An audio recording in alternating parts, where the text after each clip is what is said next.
بیوی کو میسج کے ذریعے طلاق دے دی ہے، ٹھیک ہے، ہو گئی طلاق، میسج پر بھی 3 دفعہ لکھا ہے، 3 دفعہ ہو گئی، آخر اس کو میسج ملا ہے نا، سمجھ بھی آ گیا، طلاق ہو گئی۔ وہ میسج مجھے تو نہیں ملا نا، سب دائرہ کسی کو ملا۔ اب بہانے بناؤ نہ بناؤ، ہمیشہ کے لیے حرام ہو گئے۔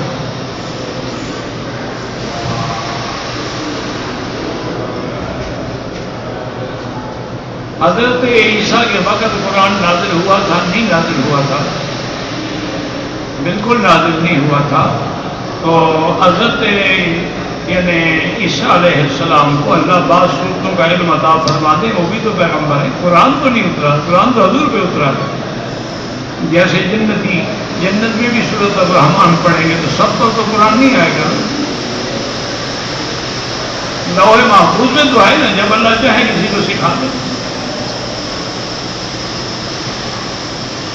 رمضان میں انشاءاللہ درس جو ہے وہ حرم میں باب ملک فہد کے راستے سے چلتے ہیں دائیں ہاتھ پہ صبح کی نماز کے بعد، لیکن وہ عربی میں ہوتا ہے، اردو میں نہیں ہوتا۔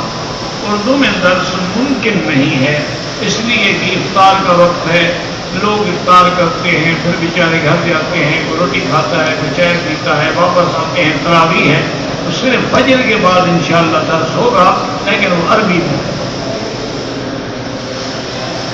وحدت الوجود کے بارے میں مجھے پتہ ہی نہیں، وحدت الوجود کا تو عقیدہ کیا بتاؤں؟ پہلے آپ مجھے لکھو نا کہ وحدت الوجود سے کیا مراد ہے۔ آپ اپنا سوال واضح کرو گے تو جواب دوں گا، میں تو نہیں جانتا۔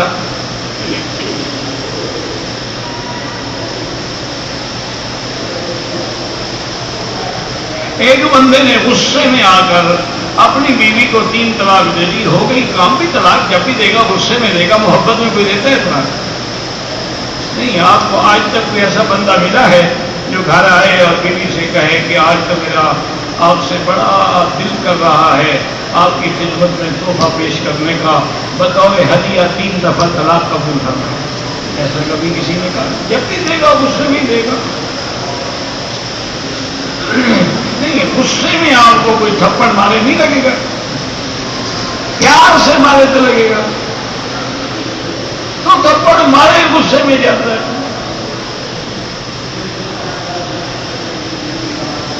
موت کا جب ڈر لگے تو کیا کرے؟ نیک عمل کرے، نماز پڑھے، درود شریف پڑھے، کلمہ پڑھے، استغفار پڑھے۔ یا تم ویسے مرنا نہیں چاہتے ہو اس لیے ڈرنا چاہتے ہو، یہ بھی ہوتا ہے۔ موت سے ڈر لگتا ہے، مرنا نہیں چاہتا۔ لمبی عمر تو شیطان کی ہوتی ہے، لیکن حضور کی عمر 63 سال ہے، شیطان تو ہزاروں سال سے زندہ ہے بدبخت۔ پاکستان سے حاجی آیا، اس نے احرام جدے سے باندھا تو بڑے عمرے سے بھی محروم ہو گیا اور دم بھی پڑ گئی۔ بڑا عمرہ وہ تھا جو اپنے ملک سے احرام باندھ کیا۔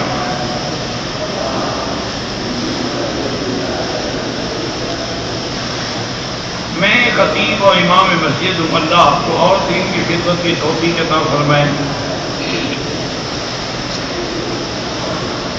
کہتے کہ حضرت جابر نے رضی اللہ عنہ نے خندق کے موقع پر ایک بکری کا بچہ ذبح کر کے حضور کی دعوت کی تھی، وہ بچہ دوبارہ زندہ ہو گیا۔ دوبارہ زندہ والا تو تم نے جھوٹ گھڑا ہے، دعوت کی بات سے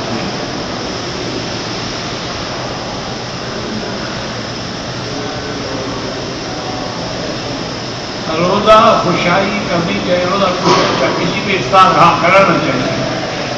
جس شادی میں گانے وانے ہوں وہاں نہیں جانا چاہیے، جہاں بدعات ہوں وہاں سے بچنا چاہیے۔ شادی میں زیادہ قسم کے کھانے دے سکتے ہیں، اللہ نے توفیق دی ہے، دے سکتے ہیں، لیکن غریبوں کو تو کوئی نہیں دیتا نا۔ اسی لیے حدیث میں آتا ہے کہ سب سے برا کھانا شادی کا ہوتا ہے، کہ جس میں بڑے لوگوں کو بلایا جاتا ہے اور غریبوں کو بھلایا جاتا ہے۔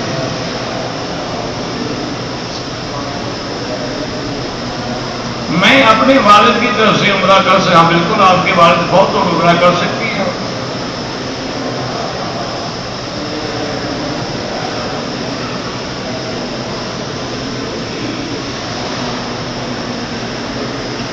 سیکورٹی کے دروازے پر میاں بیوی رکھے جاتے ہیں، اندر عورتوں کے معاملات بیوی چلاتی ہے، باہر مردوں سے بات چیت کے لیے ٹھیک ہے۔ میرا مقصد یہ تھا کہ جتنا احتیاط ممکن ہو کرو، جتنا بھی احتیاط ممکن ہو۔ لیکن ہم تو خود طالب العلم ہیں نا، ہماری تو ساری زندگی یہی مدرسوں میں گزری۔ ایسے ایسے واقعات دیکھے ہیں کہ شرم آتی ہے بیان کرنا۔ میاں بیوی محتمم تھے، بیوی سپلائر تھی خاوند کی، اس کو لڑکیاں دیتی تھی۔ پھر کیا کرو گی؟ یا بیوی بے غیرت ہو یا میاں بے غیرت ہو، پھر کیا کرو گے؟ خدا کے فضل سے دونوں معزز ہیں، اسے غصہ نہیں آتا، اسے غیرت نہیں آتی۔ یہ جو بڑے بڑے ہوٹلوں میں ہو رہا ہے، نہیں ہو رہا کہ اس کی بیوی ہے ڈانس اس کے ساتھ کر رہی ہے، اس کی بیوی ہے ڈانس اس کے سامنے دیکھ بھی رہے ہیں۔ یہ میری بیٹی ان باتوں کو چھوڑو، جتنی احتیاط ہو سکتی ہے کرو۔ یہ بڑا مشکل کام آپ نے لیا ہے اپنے ذمہ، جس قدر وہ احتیاط کر سکتی ہو کرو۔ باقی خامد بھی غدار ہو جاتے ہیں، بیویاں بھی غدار ہو جاتی ہیں، ان کو چھوڑے آپ۔ بس احتیاط ایسی کرو کہ وہ وقت ہی نہ آئے غداری کرنے کا، کسی کو موقع ہی نہ ملے۔ پہلا عمرہ کیا تو بال کٹوائے، دوسرا عمرہ کیا والدہ گم ہو گئی، بال بھی کٹوائے۔ والدہ کے گم ہونے کا بال نہ کٹوانے سے کیا تعلق ہے؟ بال بھی کٹواؤ اور ایک بکری دم بھی دو۔ والدہ گم ہوگی، بال بھی کٹوائے، اس کو ڈھونڈ کے باپ پہ کٹوا لیتا۔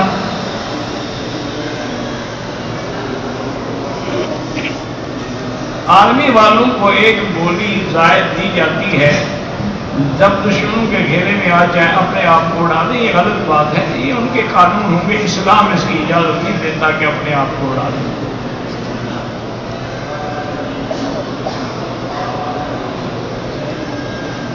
جمعہ کے خطبے کے بعد جب امام دعا کرتے ہیں، آپ ہاتھ بھی نہ اٹھائیں اور آمین بھی نہ کہیں، دل میں کہتے رہیں آمین، کیونکہ خطبے کے اندر بولنا بھی منع ہے، امر بالمعروف بھی منع ہے۔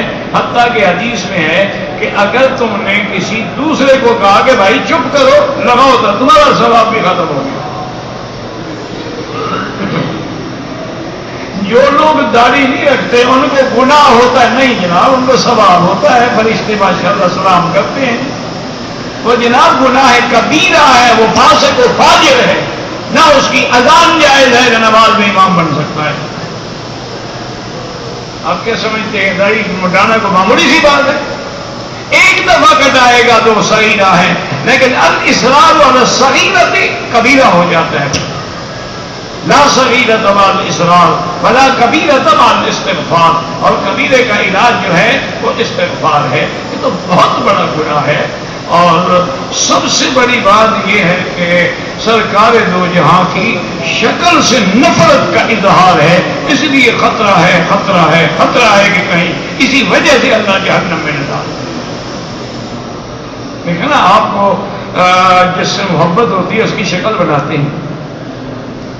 حضور کی داڑھی ٹھیک ہے نہیں تھی، آپ کیوں منڈواتے ہیں؟ مانا ہے کہ آپ کو حضور کی شکل پسند نہیں۔ اگر پسند ہو اور کملی والے بے قربان اور لاکھوں سلام، تو وہ داڑھی کدھر گئی؟ یہ منافقت نہ کرو۔ مجھے تو بہرحال ایک طالب العلم کی حیثیت سے یہ خدشہ ہے کہ صرف اس کو گناہ نہ سمجھو، بلکہ ڈرو اگر اللہ نے قیامت میں کہہ دیا کہ میرے پتنی کی داڑھی تھی، تم نے داڑھی سے نفرت کی ہے، جاؤ جہنم۔ اور اگر حضور نے بھی منہ پھیر لیا پھر کیا کریں گے؟ کون شفاعت کرے گا؟ ایک آدمی حضور کی خدمت میں زندگی میں آیا، بڑی بڑی مونچھیں تھی، داڑھی موٹی ہوئی تھی۔ جب اس نے سلام کیا حضور نے منہ پھیر، اس نے بڑی کوشش کی، صحابہ نے کہا ہٹ جاؤ۔ تو اگر قیامت میں بھی حضور نے شفاعت سے، حوض کوثر پہ پانی پلانے سے اگر منہ پھیر لیا تو بھی لے جاؤ، اس کو تو میرا چہرہ بھی پسند نہیں تھا، یہ اب کیا کرنے آیا ہے؟ اور اس طرح پھر آ کے کلیم شیو جا کے کھڑے ہوتے، الصلاۃ والسلام علیک یا رسول اللہ، میری درخواست ہے، گزارش ہے، داڑھی نہیں رکھ سکتے ہو، بیوی کی ناراضگی برداشت نہیں ہوتی، پھر اتنی بے حیائی نہ کرو کہ حضور کے سامنے جا کے صلاۃ والسلام نہیں پڑھو، بس جب دور سے دروشی پڑھتے رہو، توبہ کرتے رہو، اللہ کریم ہے، اللہ مغفرت فرما دے، بے ادبی نہ کرو سرکار کے ساتھ۔ اللهم صل على سيدنا محمد وعلى ال سيدنا محمد كما صليت على ابراهيم وعلى ال ابراهيم في العالمين انك حميد مجيد.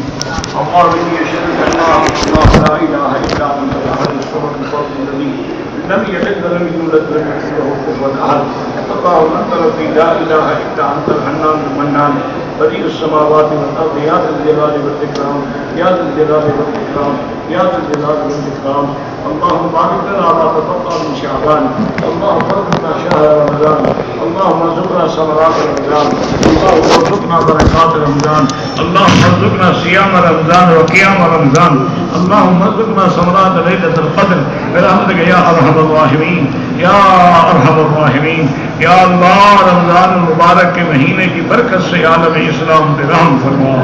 یا اللہ جو مسلمان اس وقت عذاب میں ہیں عذاب رفع فرما. یا اللہ تیرے نام لیوا ہر جگہ ذبح ہو رہے. یا ارحم الراحمین یا ارحم الراحمین یا ارحم الراحمین یا اکرم الاکرمین یا اجود الاجودین یا اول الاولین یا آخر الاخرین یا ذا القوۃ المتین رحم فرما رحم فرما. یا اللہ اسلام کی عزت کا فیصلہ فرما. یا اللہ کفار کی ذلت کا فیصلہ فرما. یا اللہ بلد الامین کو قیامت تک ہر فتنے سے محفوظ فرما. یا اللہ پاکستان کی حفاظت فرما. یا اللہ مسلمان جس ملک میں ہیں ان کی جان مال آبرو عزت کی حفاظت فرما. یا اللہ بیماروں کو شفا عطا فرما. بے حیاؤں کو حیا عطا فرما. بے دینوں کو دین عطا فرما. بے اولادوں کو اولاد عطا فرما. قرض داروں کے قرض عطا فرما. جن کا رزق تنگ ہے ان کے رزق میں برکتیں عطا فرما. یا اللہ ہمیں مانگنا بھی نہیں آتا بغیر مانگے عطا فرما. اللہم انا نسألک من خیر ما سألک منہ نبیک محمد صلی اللہ علیہ وسلم. اللہم انا نعوذ من شر ما استعاذک من نبیک محمد صلی اللہ علیہ وسلم. انت المستعان وعلیک البلاغ انت المستعان وعلیک البلاغ انت المستعان وعلیک البلاغ. لا حول ولا قوة الا باللہ العلی العظیم. صلی اللہ تعالی علی خیر خلقہ سیدنا محمد وعلی آلہ وصحبہ اجمعین. اللہم صلی علی سیدنا محمد وبارک